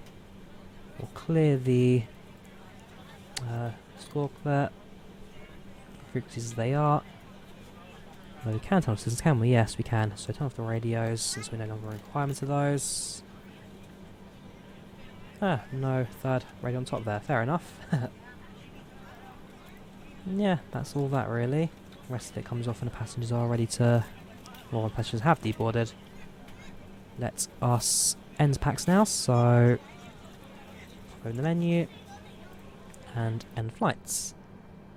There were 0 notable events today. That is rare. Okay, 0 notable events. Range energy at work. Passengers are there. I mean, really, that is really the case. There was no real delay. We were 5 minutes pretty much away from landing. No real things. Service happens. It was just a nondescript, as average flight as you can get that, really. Save that. And yeah, so it should be. This is the premiere. I was on board the flight. Literally nothing went wrong that could have gone wrong. Everything was bright and smooth. We had that one bit of turbulence earlier on, but ultimately it was just well, it was pretty much a textbook flight, that. Right, aircraft's now column dark.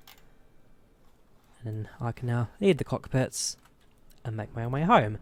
So, yeah, like I say, that was a flight from Berlin Tegel to London Heathrow. Flights that I was on in the real world. And, yeah, you can now say, you can track me on Flight Radar 24, you can see how accurate I was in terms of routing and timing. Otherwise, that's about it really. What else can I say? Tomorrow, we'll try and do a normal live stream. We'll also do a couple of other things as well, hopefully. Otherwise, you take care of yourselves. Thank you very much for watching. And I shall see you again.